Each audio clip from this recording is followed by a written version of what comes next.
I'm going to get started with the first question, Uh-oh. which is, Okay. you ready? You I'm ready? worried, but ready. Okay. Don't be worried. Don't worry. Don't worry. Okay. No one's been harmed yet. No one's been harmed yet. Okay. The first question is, what does manhood mean to you? Okay. Manhood, in the way I was brought up in West Philadelphia, manhood means being able to provide for your family, for the people around you. You have to be an example for other young people. This is what manhood is. Manhood isn't just turning 21.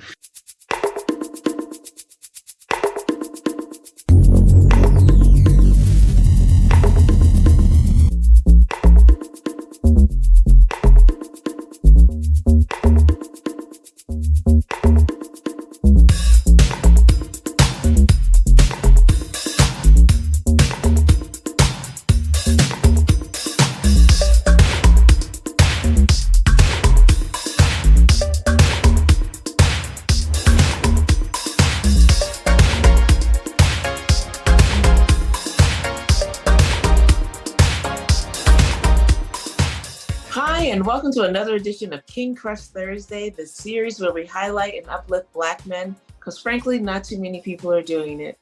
My name is Val Gay, and I'm super excited to bring this brother to you today. He is a retired educator, specifically in special education, and he is a serial author that has been published and has multiple books. Please check out his bio below. But in the meantime, please welcome Mr. Anthony Davis. Hi, Anthony. Hi, how are you, Val? I'm fine, thank you. I'm so glad to have you here. Thank you so much, sir.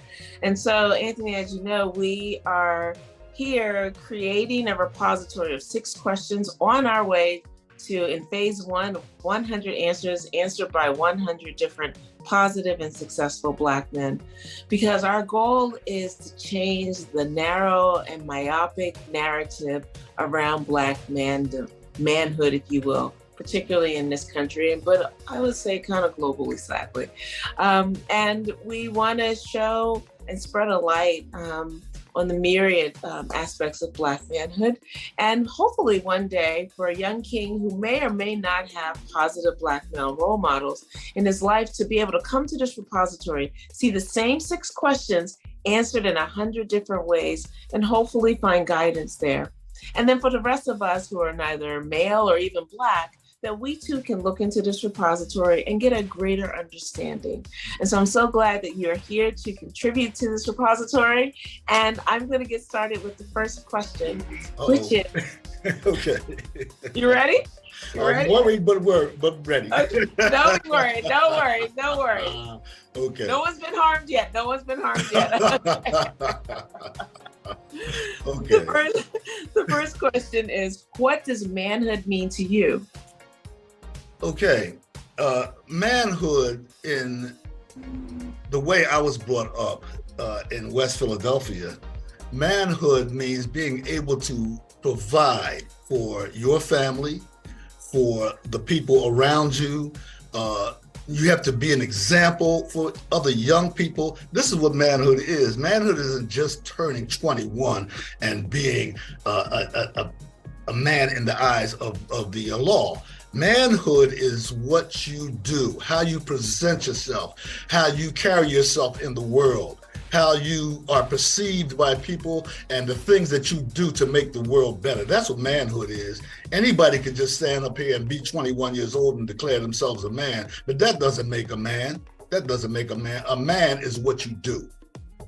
Okay, awesome. Thank you. Thank you so much. So Anthony, who and or what is important to you?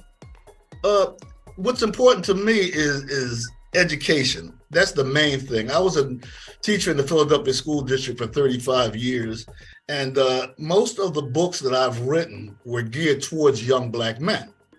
And for example, our first book that we came out with, Yo Little Brother, Basic Rules of Survival for Young African-American Males, we were turned down with this book about 30 times. As a matter of fact, our agent quit on us. She said that we couldn't find any publishers that are willing to take a risk because they all had the same idea, and that was that you can't market books to young Black men because young Black men just don't read, and this was their contention. And so after a while, after all these turn downs, I said to my co-author on those particular books, Jeffrey Jackson, I said, why don't we see if we can send these to some African-American book companies? So we said, we'll find out some of the non-established, non-regular, some Black companies, basically. So we sent it to Earl Ofari Hutchinson at Middle Passage Press, and Dr. Jawanza Kunjufu with African American Images, and a couple other book companies, about 4 or 5 altogether. And right away, 3 of them wanted to publish the book for us. So we were in a little bidding war with Earl Ofari Hutchinson and Dr. Jawanza Kunjufu, and Jawanza Kunjufu said he was willing to put one of his other books aside that he was going to publish to bring that book out. So we said, okay, we went with them, and the rest is history. So that's what we care about. I care so much about young Black men. I have 2 sons of my own. I'm a grandfather, and I see so many things that are happening, not just in Philadelphia, that we need to correct, that we need to just try to get our hands around and try to straighten out. I see the proliferation of guns right now is just the biggest thing that worries me right now. When we were coming up, and you grew up in Philadelphia. Did you grow up in Southwest? Okay, so if you grew up in Southwest, and there was a time when arguments were settled by hand. When we were young guys, a gang would be 20 guys, and maybe 1 guy had the gun. Now a gang is 3 guys, 4 guys, and all of them have a machine gun. So the proliferation of guns is the biggest problem that I worry about. It's something that we have to do something about. And now I'm starting to hear more and more people saying things that we talked about in our earlier books, like, parents, go look in your room and see if your son is hiding an AK-47. I mean, how can you hide 3 or 4 rifles in your house without your parents knowing? I don't understand this. If your son has something illegal going on, if he has a satchel full of dope in the house, that he has that. So you're going to have to step up too, parents. We're going to have to save these boys by us stepping up. If you look at every nationality, the Italians don't allow that to happen in their neighborhood. The Jews don't allow that to happen in their neighborhood. The Irish don't allow that to happen in the neighborhood, yet we allow it because we have somehow become afraid of our kids and afraid of confronting them, and we have to.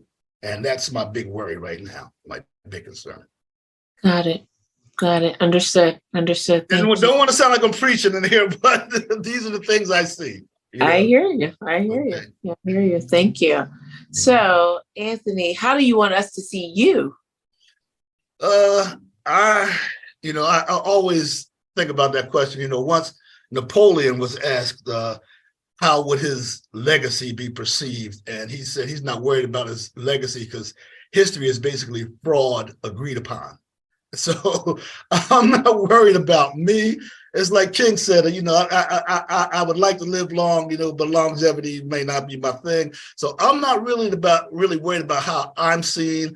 But if I wanted to be remembered, I just want to be remembered as a guy who gave a hoot, a guy who cared, and a guy who tried. That's all I can be. I want to be remembered as a guy who gave a damn, a guy who tried, a guy who didn't just, like King said, all you have to do to let evil win is for good men to do nothing. So I just want to be remembered as a guy who did something, a guy who tried. Awesome. Excellent. Thank you. Thank you so much. And so question 4 is, what is your epic dream? Wow. My epic dream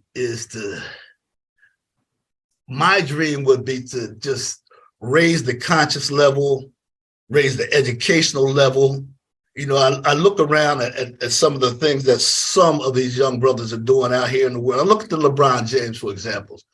People criticize him, yet he's sent so many young brothers to college and paid their tuitions, and that's my epic dream. My epic dream is that all of these athletes and entertainers, all of them who have the money, I wish I had the money because I would do it. I wish I had the wherewithal because I would do it. I would just pay tuitions for all these young Black men who have a chance to go to college.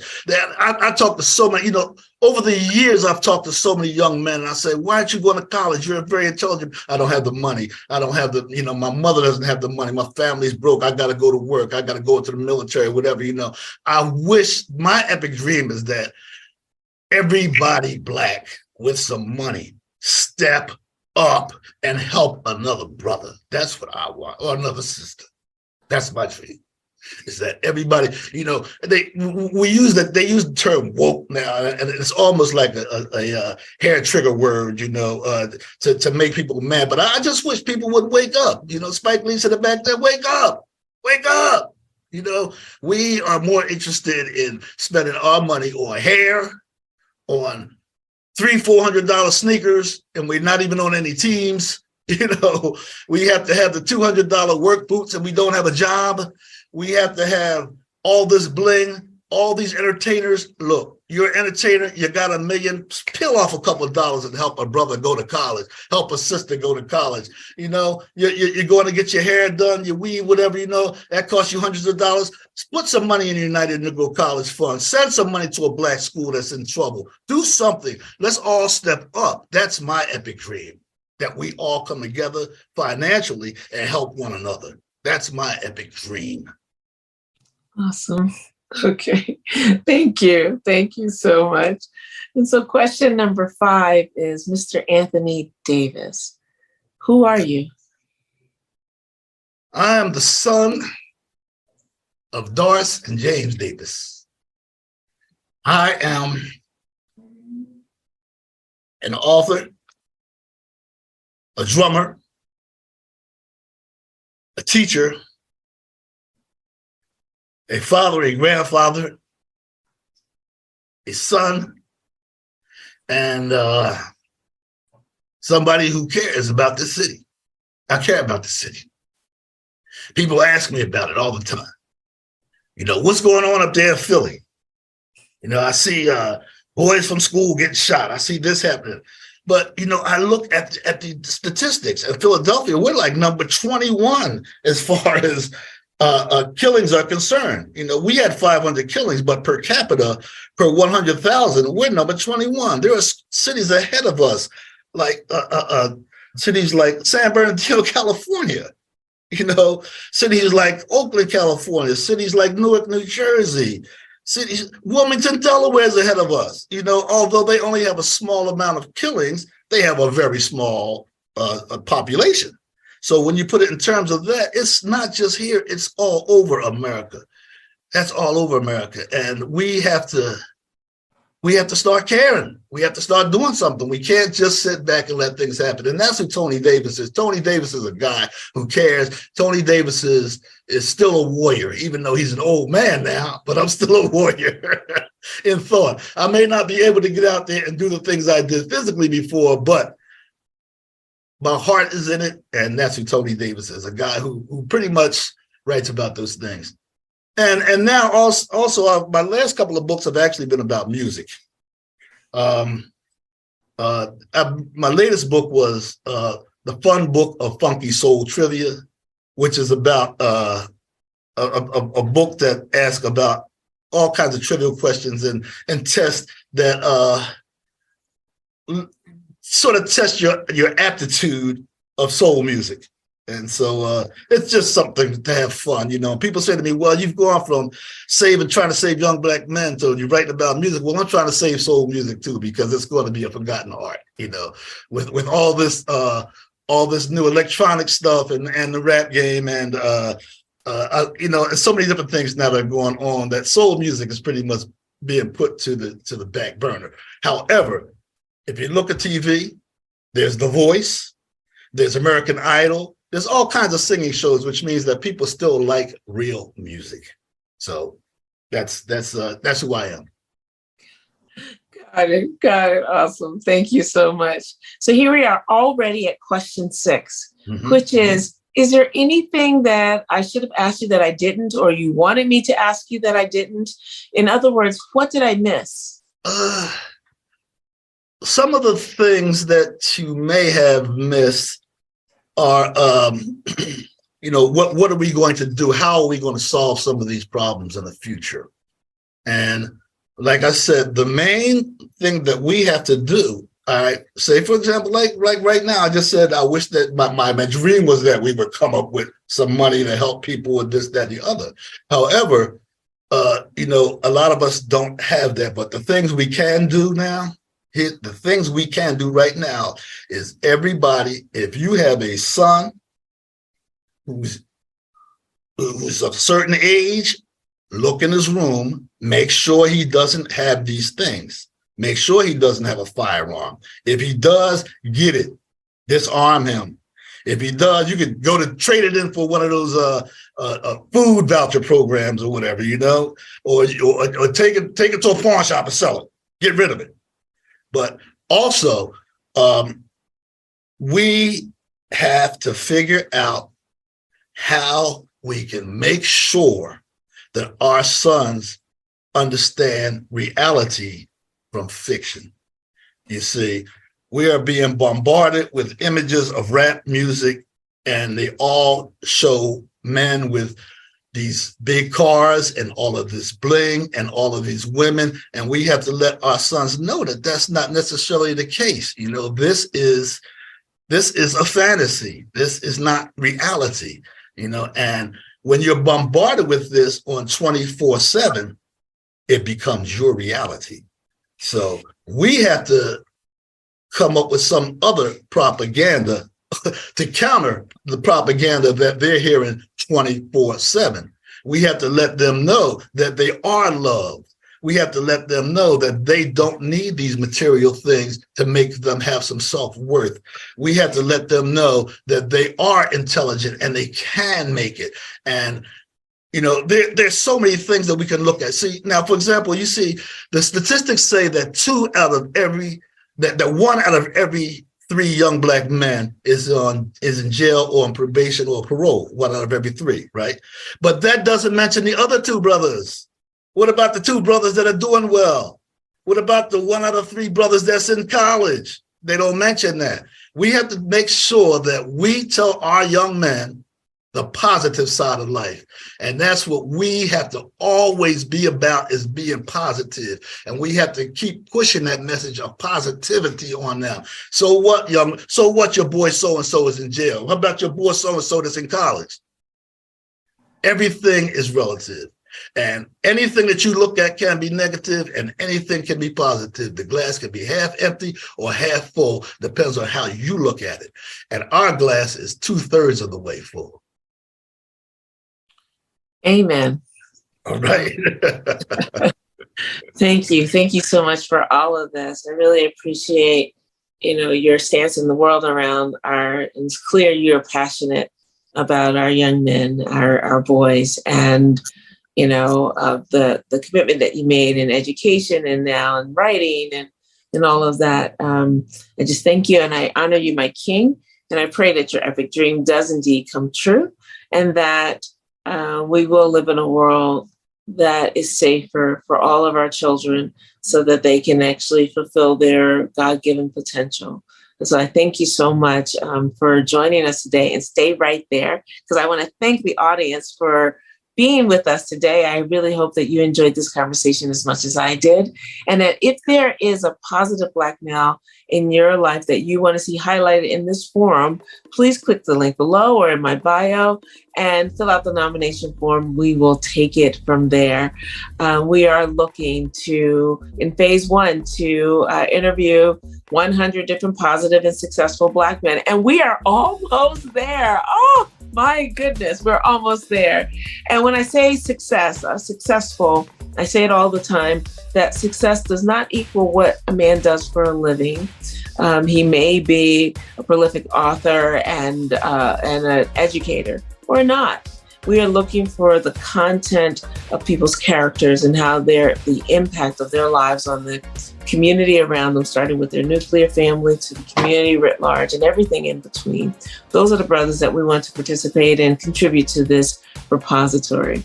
So please stay tuned next week for yet another amazing king. And in the meantime, please remember to spread love and have a great day. Thanks so much. And Anthony, Tony, thank you so much for that. That was really wonderful. Oh, thank you so much for having me. It's not often that you get a chance to vent, get things off your chest and things that you need to say.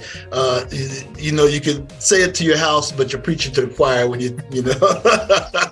But this is a wonderful forum, and thanks you so much for having me. Absolutely. Thank you. Take good care. You too. Bye-bye.